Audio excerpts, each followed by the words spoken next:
you for the opportunities we have to have the Bourbeaus with us and to be able to hear what you are doing as you are working in and through them and using us even as a church as we have supported them for many years to minister to people around the world. We thank you for the gospel that changes us and changes hearts and lives. Thank you for this great blessing, the time to gather together. In Jesus' name I pray. Amen. Amen. So we do have Jonathan and Deborah Bourbeau with us. They are from, they're missionaries in Latvia, but also spent some time in Canada as well, and I'm sure they'll be explaining that during this time. Before I turn it over to them, I do want to mention that there are Proverbs devotional books for this week. You didn't see them when you came in, but they will be there in just about 30 seconds. You don't have to run and get them, but I forgot them at home, but my wife was bringing them, so I saw her just walk in, and so they'll be there. So if you didn't grab a Proverbs devotional book, it'll be week 3 for this week. Make sure you grab one of those on your way out. So this time I'm going to turn the service over to the Bourbeaus as they share with us the ministry and the truth from God's Word.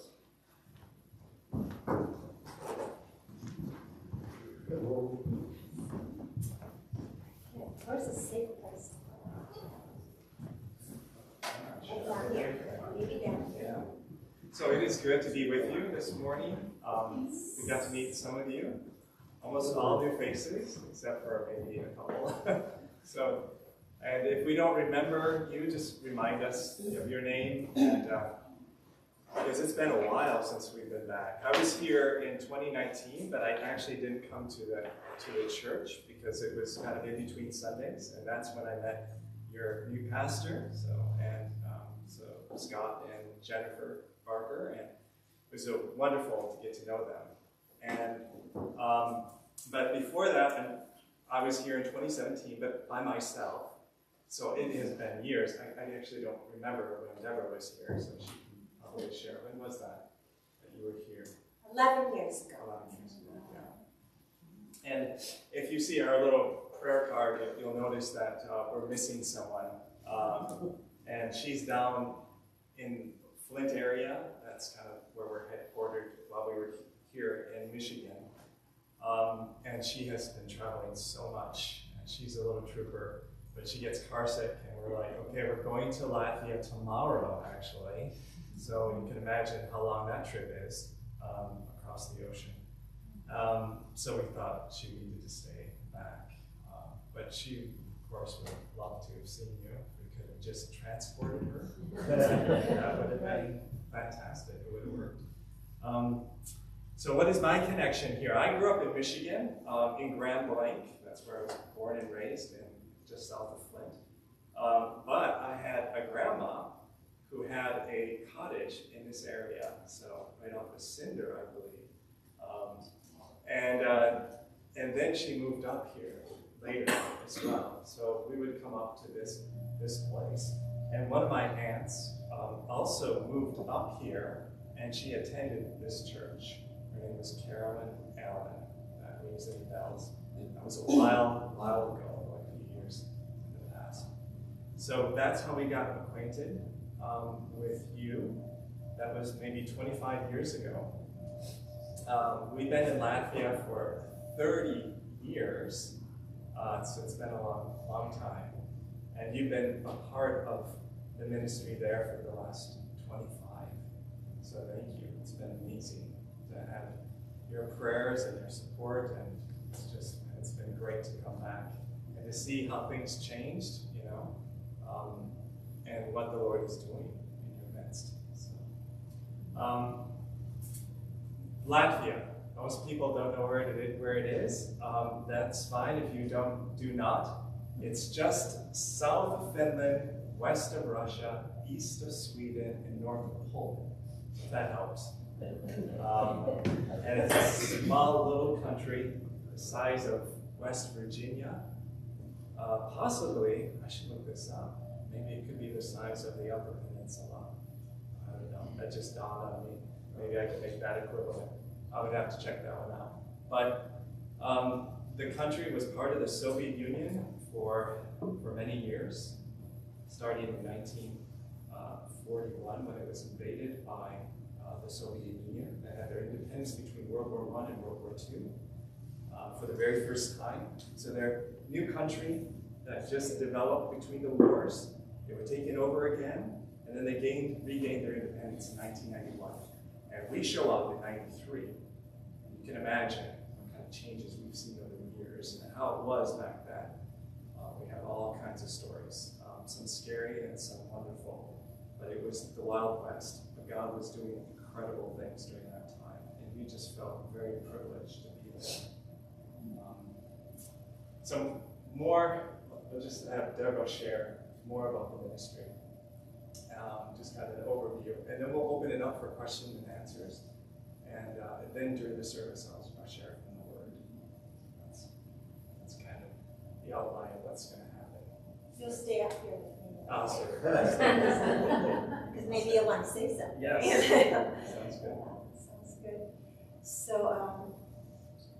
you've been with us on this journey for 25 years. Some of you, I know that many of you are new here, and that is very exciting. Pastor was telling us about how many new people have come to this congregation, and God is at work and doing a special thing here. We were so excited even when we came last night.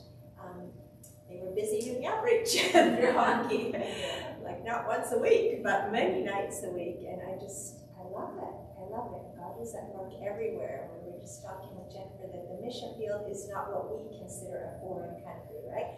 Because America is a foreign country to someone else, right? It's the whole world. I love your banner there. Make disciples of all nations. That includes this community, right? Right? And but because you are now part of Homestead, even if you only came in the last few years, you're still part of this church that has been part of our journey, also ministering in Latvia over all of these years. And so for me, it's very exciting to be here, even though I don't know a lot of you, really. But still, I feel like I do because you've been with us for 25 years. And tomorrow we get on the plane and go back. So this is like our last point. And for me, as I said, it was 11 years ago since I was here. So this is very special that I'm able to come this time too. But as Jonathan said, when we first went to Latvia, it had just gained its independence from Soviet Union. So I just kind of want to give you a little bit of an overview of these years to give you kind of an impression of what has happened. And then later we'll stop talking and then you can ask questions and we can just see what's on your heart to talk about. But when we first went, as you know, in the Soviet Union, Bibles were hard to get a hold of and it was considered a forbidden book. So people were just so curious to know what is in this forbidden book in the Bible. And they were so open to the gospel, we could actually and did lead Bible studies every day of the week, kind of like doing the hockey games out there. We could do that with Bible studies with non-Christians. And it wasn't because of who we were, it was just, we were just stepping in to a harvest field that had been prayed for, by people all over the world for years. Have been praying for these people in the Soviet Union. And now it was the Lord's time, and we had prepared the nation, and it was like, we described it was like apples that were falling off of the tree. It was the season, and prayers had gone up, and they were falling. And we were allowed to be there together with you to help catch these apples so they won't be bruised, and so they could be fruitful. And at first when we went, we thought, wow, the Lord is calling many people to go to the harvest field, so okay, I'm not sure we can do this, but let's just go. And we'll go for 1 year. So that's what we thought at first. We'll just go for 1 year. And then as we were there, the Lord just put such a love in our hearts, His love for His people. And we stayed. And it's been almost 30 years now, as I said. In the beginning, we were involved in church planting. We've been involved in 2 different church plants. We did a lot of evangelism and discipleship. The universities were wide open in those days. It's actually through the ministry of InterVarsity. If you're familiar with InterVarsity, you could get into universities. And we could speak on the Bible, we could speak on relationships, we could speak on whatever. It was amazing. Camp ministries was something we were very involved in those years when we had energy and strength and could stay up late. The Soviet Union was very into camps.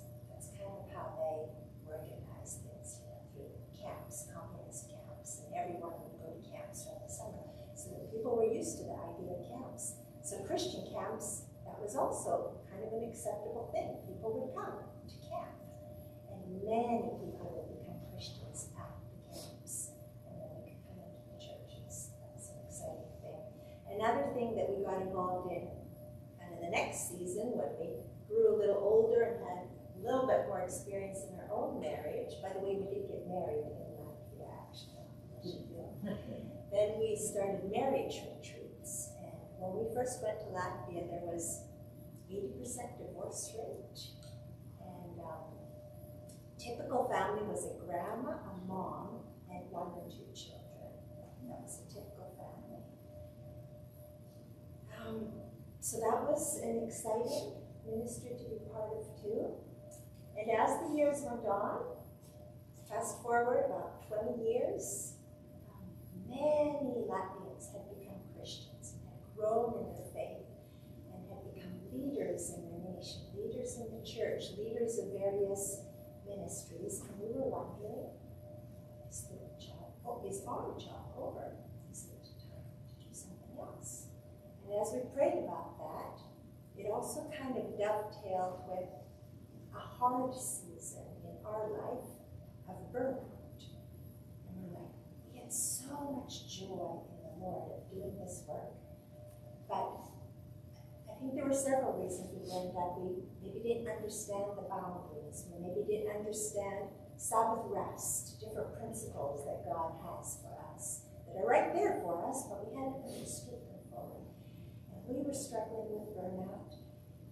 Also, a lot of the Latvians had become leaders, and we were just seeking God, what do you have? But God took us through a journey of healing and understanding how to come out of that and come into fruitfulness. And then He put it on our hearts that it is not time to leave the ministry. We actually need to stay and support these first-generation Christians. So now they're in leadership. Many of them starting to burn out themselves, or who go through marriage failures or other things. They are first-generation Christians. They don't have parents or grandparents that have gone before them in faith, that are helping them build Christian families, marriages, raise children, do ministry. They needed support. And so that the Lord really laid that on our hearts. And that kind of opened up a new ministry for Jonathan that maybe he'll talk more about too. That happened about 10 years ago. But about 10 years ago, another big thing happened in her life. I became pregnant. And that was after 18 years of marriage. I had 2 miscarriages previously, but this one stayed. And I became pregnant, and at the age of 45, I gave birth to her daughter after 18 years of marriage. So here she is. I'm sorry she's not here. I know it would have been wonderful to bring her, but getting on the plane tomorrow, we just felt like she wanted to rest a little bit. So she's with her grandma down in the area. And so at that time, several things happened. And Pastor promised that we would explain why we live in Canada a few months of the year, so I think I should get that explanation in here too. But as Jonathan's ministry started focusing more on coaching, mentoring, and discipling the leaders, the pastors, Christian workers, nationwide in Latvia as well as Europe-wide, he could do a lot of that ministry now through the internet. When it was possible, he would do it face-to-face, but a lot of it could be done, one-on-one coaching through the internet.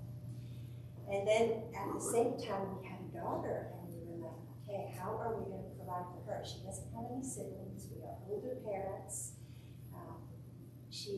God made it clear that we also needed to prepare her for her life when she grows up, and that she wouldn't really be, as a Canadian and American citizen, because I'm Canadian and he's American, if she just grows up in Latvia, she wouldn't really be prepared to know how to move on without us. So he put it on our hearts to spend a few months every year in Canada, where I am from, so that she could get to know her relatives, go to school. She actually goes to a Christian school from September to December, just 4 months of the year. And then the principal of the school sends materials with me, and then I homeschool her for the rest of the year from January, and then we're there in Latvia until August. And while we're in Canada, Jonathan is able to continue his ministry of coaching and mentoring. So you can still do the ministry full time. It's just that we can go back and forth. I won't share more about that now, but if you have questions, you can ask, because for us, all three of us, including our daughter, it's been a journey to get to know the Lord as a provider. How can a life like that work? How does that work? Socially, educationally, emotionally, practically, only by the Lord's grace if He wants to make it work. You know, and we often feel like the Israelites who are walking through the wilderness, and we just wait for our manna the next day. Because we don't have time to plant the gardens and make sure things are in place for us. It's like, okay, next day, we wake up, and manna's there. We'll just trust God for the next day, and it will be there again. And it's been that way in every area of our life, like even friendships for our daughter. How's that going to work for her, you know? But there are people there. In Latvia, when she goes, there'll be people there saying, oh, we missed you, we're waiting for you. And then when she comes back to Canada, oh, we missed you, we're waiting for you. And only the Lord can do that. Only He can put that in people's hearts. So it's a team. You are part of that team. There's many others that are part of that team. Isn't that amazing how the Lord just kind of ties our lives together to make His work possible in the world? So then when Laura was born, I'm talking quite fast, so I think we're okay. Yeah, when Laura was born, that opened up a whole new thing for me, because at 45, I needed to learn how to be a mom. And I needed help with that. And my mother-in-law was very helpful. She introduced us to material. I don't know if you would be familiar with Biblical Parenting University. Scott Turansky is the man who's developed this material. And I'll just say it again. If you want to ask me later about that, it's Biblical Parenting University, Scott Turansky. Incredibly helpful about how to raise your child, how to disciple your child, and train your child from biblical principles. And what was so helpful was that it wasn't just books to read, but they offer a coaching program. So you can meet with a coach every week for 10 weeks that helps you work this through with your child. And it really was life-changing for me and my daughter. For my daughter that I changed, and for me that, yeah, it was amazing. So one thing that happened during the pandemic was I was like, wow, if this was so life-changing for us, how much more important would it be for the Latvians to be exposed to this? Like, they don't have the people that have walked before them in Christian parenting. They don't have the resources. So that was a project I was able to work on during the pandemic, to get some of these materials translated into Latvian. Now, I don't translate it into Latvian, but I manage that project to make it happen. And we have Latvians that are being trained as coaches as well, so now they can give this coaching to Latvian parents. So that's something we've been very excited about. His mom has actually come to Latvia since Laura was born and taught in this ministry as well. And then the most recent thing that happened last year, we were in Latvia when the war broke out in Ukraine. And now Latvia does not border Ukraine, but it does border Russia. So there was a feeling in Latvia as if we might be the next to be invaded. And it was a lot of fear to begin with, but then what happened later was amazing. And that's what I want to share. We have never in the 30 years that we've been in Latvia seen such an outpouring of God's grace and love in the Latvians' hearts. Their compassion towards the refugees. And for being such a small country, we had a lot of refugees come And they don't have a lot of resources, but they open their homes, they open their wallets, they open their closets, and just shared in a way that we've never in 30 years seen them share before.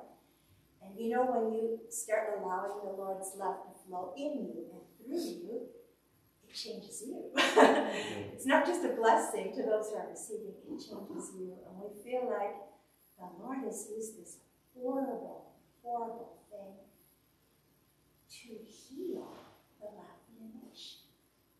Because they have been so victimized in the past that it's easy to stay in a victim mentality. But now the Lord is bringing them out of that victim mentality to see through the power of His love that they can rise above that and they can give. And that has been the most recent thing that we were able to support and be part of in this last year. So we are very thankful that there are people like you that are willing to be a hand and heart and be part of this journey. Not just what's happening here, but also across the world. So. And there are, I'm sorry again that Laura's not here, but if you want a picture, there's pictures back there. She's on it. So, and our names and email are on the back. Yeah, Deborah started sharing about the ministry to Ukrainian people and Ukrainian refugees, and for about 1.8, 1.9 million people in Latvia, and we have about 30 to 40,000 refugees. I say 30 to 40 because it was 40, but people also go on to the west or go back to Ukraine, so I'm not sure exactly what the number is now. But we've, just to share a brief story, I was talking to a Ukrainian family that was being helped and was helping in different ways.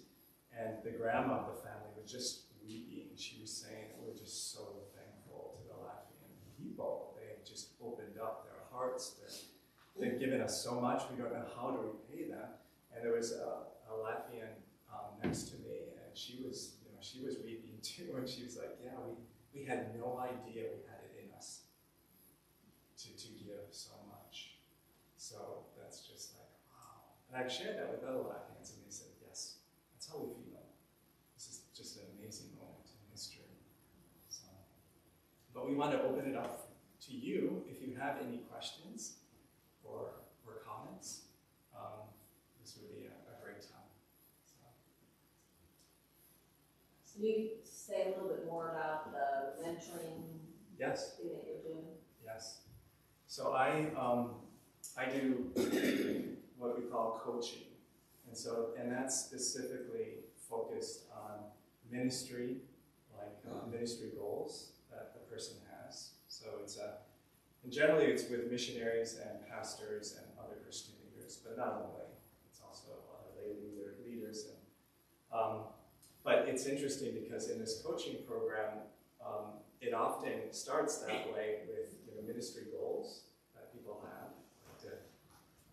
But then it always very often morphs to their relationship with their wife or their spouse, their family, what's happening at home, their relationship with Jesus, because that's the foundation of everything. It really is. And so that you are living. Yeah, that's right. That you're living out of a full core, like a fullness of the Lord, of the Holy Spirit, and instead of living out of emptiness, and trying to fill that emptiness, with significant things. Missionaries and pastors are just like any one of us. We're all the same in the sense of we all need salvation, and we all need a filling of the Spirit every day. So we often go back into that, and then that coaching has been supplemented with what I would call spiritual mentoring, and that the whole focus is on your relationship with the Lord and discerning His activity in your life day by day. Discerning His voice through His Word and how He interacts, and just allowing God to work in that kind of relationship. So being together with them in prayer. So that's called spiritual mentoring. Does that answer your question? Okay. It's been neat. I can just share that we're kind of not big group people or big program type of people. You won't really find us on internet anything that we've done any big thing. In that sense, God has given us kind of a passion and gifts for one-on-one and just real personal, like Barnabas, like building into people's lives.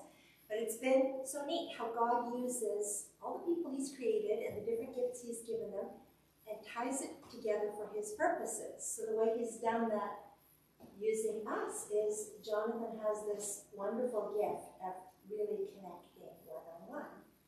And then people he's really invested in one-on-one, they have a different gifting. They have a gifting of starting larger ministries. So one of the first people that he really invested a lot in is now actually a global leader of InterVarsity, starting a ministry to train national leaders within InterVarsity. And that's something Jonathan, right, we'd never do something like that. But how God connects things like that. And then another man that from our small community where we live now, it's kind of like up here, it's just a small community, small Baptist church that we're part of there. And he became saved there, and he spent his first years in our church there, and Jonathan has continued to be involved in his life coaching. He has started an organization in Latvia that is, what would you call it? Like for orphan ministry. They didn't have anything that could help with the orphans in Latvia in a spiritual sense, and it serves the families that adopt these orphans. And they have developed training programs to help the families know how to raise these orphans that are so good that the government of Latvia has employed them to train their social workers nationwide. And so it's like amazing how God puts these things together, but he just wants us to do our part according to the gifting he's given us, not to try to be anything different than who he made us to be, And another more recent one that Jonathan has also invested in for many years, who's actually, he and his family have been living in our apartment that we live in Latvia. Well, we've been here for 8 months. They've been living there. And this man has started a business, so it's actually his business, but it's a ministry. It's a business that has developed retreats for fathers, and they have to pay good money to come on these retreats. It's like this wilderness retreat for a father to bring their son on, or to bring their daughter on, but it's all based on teaching them biblical principles of how to be a man and a father and build that relationship, and once again tie into the family. Because as you heard, that just has been missing in the culture of fathers and knowing how to be a father. So, yeah, I just wanted to give you a little glimpse how the Lord ties our giftings together in his kingdom. So. Yes, Deborah, you mentioned that some time ago that the word group is like 80%. Either through your ministry or other reasons, have you seen a decrease in that number now? Yeah, definitely. I mean, there's less marriages. People are also living together more now, so it's kind of hard to understand. But we have seen a lot more connection with the fathers being in their families and being committed. A lot more than when we first came. When we first came, you just didn't see that. You didn't see fathers doing much with their families, and now you do. So we're really very thankful for that. Yeah, it's been amazing, and also amongst the Christian community, it has been very interesting because it's not easy. Their marriages are not easy, but they are committed. We didn't talk about the alcoholism that when we came, it was one of the highest percentages of alcoholism in the world. And so almost all these first generation Christians do have a parent that's an alcoholic. Yeah. So then that is, it's a whole brand new situation, how to do marriage and how to go ahead. No, so yeah, they're two believers together. It's not easy, but they're committed, and I'm just always astounded yeah, just to see that. And a little disappointed when I come back sometimes to North America. You know, people raised in a Christian family, and some of my friends, you know, getting divorced here and there. And it's because they know that the alternative is no good. So, and it's kind of sink or swim for them. It's like Christ or nothing. and part of that is also being committed in relationships. And when I say that, I know there's complexities and there's individuals, and I'm not saying that. It's always if you've come from a divorced family, that it's that you are at fault. But just to see that kind of commitment and covenant commitment to relationships is very amazing. Yeah. So there was a question over here as well at one point. Unless we answered it. So you said that the whole country is the size of West Virginia? Yeah. I assume there's cities, nothing. Are you in a city? How big is that? What's the population? Oh, that's good. So originally we were in Riga, which is the capital city, and that's around 1 million. So like half the population, more than half the population is in one city. So there's nothing that compares to that in Latvia. So that's just the mega city of Latvia. We then moved after 10 years to a community, like a suburb community, to a larger city on the west coast. The So largest city is 80,000. 80,000, and we live in a community of like 5,000, 6,000. When we first arrived there, it was 4,000, but it's grown. So it's a little community. Everybody walks everywhere. So we walk to church, we walk to our dentist appointment, we walk to the stores, people walk to school. Kids are walking by themselves at the age of like Legally, they're allowed to walk by the age of 7, but So- maybe 8 or 9. so it's nice to see that, it's just the freedom. And I guess there would be more freedom up here, except for the distances are a little bit greater, right? So you're not walking as much, but it's really a wonderful environment in that sense. That there's that community where we see each other. You had just mentioned that the little town you're in had gone from 4 to like 6,000. Is this something a lot of areas are seeing, that people are coming out of, is it Riga? Mm-hmm. And feeling comfortable to get outside of that big hub? That's my number one first question. My second question is, are a population of half the country in a city, what kind of big inner city issues would be similar, and what would be different than what we experienced here in the States? That's a good question. We're not as familiar with Riga now as we were back in the day. And back in the day, there was no ghetto. It was just all this one city, and you had the rich and the poor kind of together. So there was no, ghetto where this is the poor, you don't go in this section of town, otherwise it's dangerous. It was kind of dangerous in many places, especially back then. It's changed now.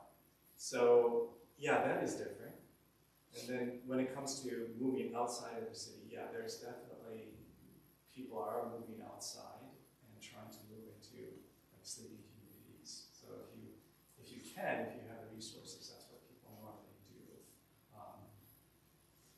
We do have immigration coming in from the east, from Ukraine, from Russia, from other places.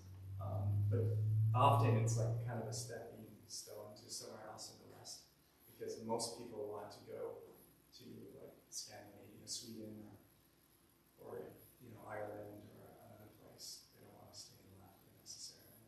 But we do have some immigration happening. What's the question? Yes, my question related similarly to Julie's, but a little more pointed, I guess. I was curious about what the crime rates were. Like, do you deal with human trafficking and drugs and all of that? Yeah, Deborah mentioned that alcoholism is the biggest thing. We do have drugs, but it's not. I don't know. Like I couldn't give you the statistics when it comes to drug use compared to what it is in the U.S. But anecdotally, it seems like it's greater here. It just seems like with the stories we hear, the issue there has been alcohol. It's on the rise, but I feel like it's a lot bigger problem here. And human trafficking, yeah, a big problem. Especially, I remember like 15 years ago, there was lots of advertisement against it because people would find out about opportunities to go to Western Europe or to America, and then they would get caught up in this human trafficking. And there was so much of it happening that they started, like really running campaigns against it. On Big TV, billboards on that big actually billboards, warn people. and they're kind of graphic in some senses, but it was like this is a real issue. We need to deal with that. So people are more worldly wise in that sense now. So it doesn't happen as much. They're more skeptical about opportunities, and even when we were first sharing and ministering to people, it was just like open heart, just open everything. People just trusted us, which is good, but in a sense, it can be negative because any kind of cult or any kind of group could come in, and that's what happened. And over time, people became more and more aware of what was going on, and sometimes, they just assumed that we were part of a cult too. This was maybe 10 years, 10 years after, so that would be like 2003, 2004 and on for a while until they get to know us. Because there was so much of that happening as well. We haven't been involved in that kind of work, but there are missionaries in Latvia that have been involved in the work with human trafficking and reaching out to people. Yeah, some friends that are working in that field. You mentioned the mentorship and coaching that you're doing in the two churches that you guys helped you plant. In general, where have you seen recently, like the Lord moving, or like is there multiplication happening with other people, like where they're going on to bring others into the kingdom? Yeah, definitely. We're seeing people that are just really set free and released to do what God has equipped them to do, and really coming into that more and more. There's so many stories we could share. Deborah shared a couple of those. You guys had just mentioned the refugee story. Sure.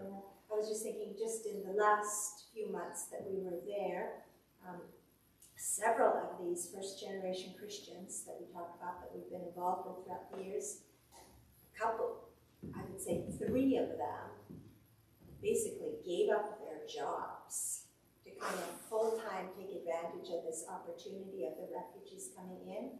And there were several fellowships that were started where they weren't, yet organized churches, but they were functioning as churches, maybe kind of like the beach church, fellowship to begin with, having services specifically geared for the Ukrainian Russian refugees coming in and discipling them and doing evangelism. So, as well as providing, of course, practically for them. So yeah, they have taken advantage of the most recent opportunities, even cross-cultural, which to us, again, is just amazing that because Russians historically are their enemy. You have to understand that hundreds of years of suffering and hate, and then to see them reach out and embrace and give up their lives to serve, that has been, amazing to see.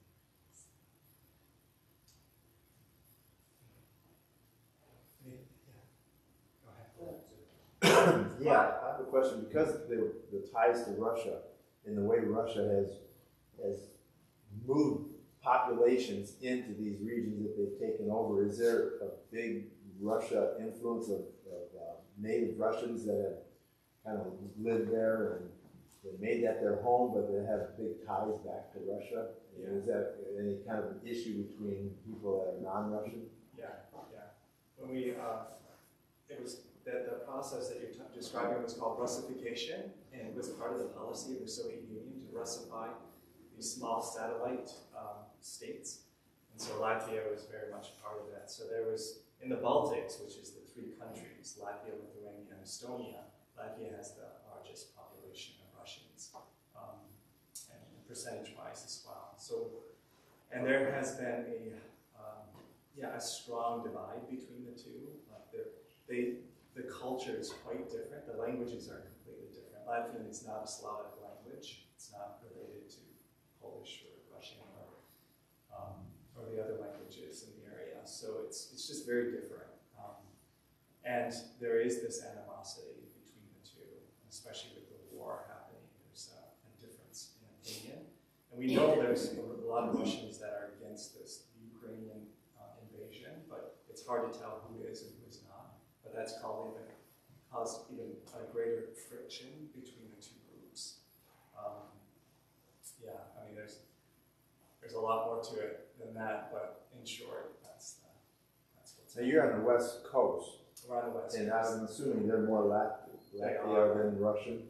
Except we're near a large city, and so the Russians are not in the countryside, they're in the cities. So the capital city had more Russians than Latvians, so in their own capital city. Now it's changed over the years, and so it's maybe about 50-50 or whatever. But where we are, there's still in that larger city, there's quite a few Russians, maybe 30%, maybe 20%, 30%.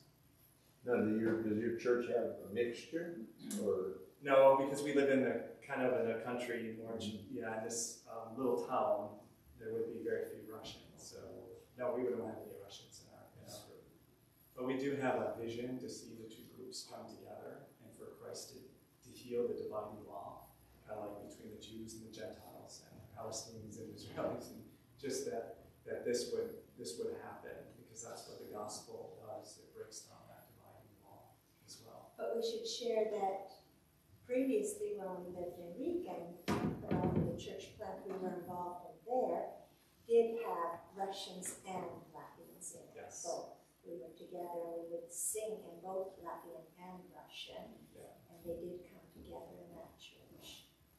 So, and then in the church that we're in now, there's a couple in our church that have started a separate fellowship on Mondays with these services that are in Russian then for the Russian speakers in our area.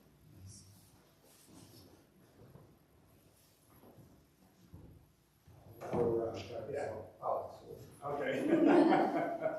Great. Well, thank you for your Thank questions. you. Yeah.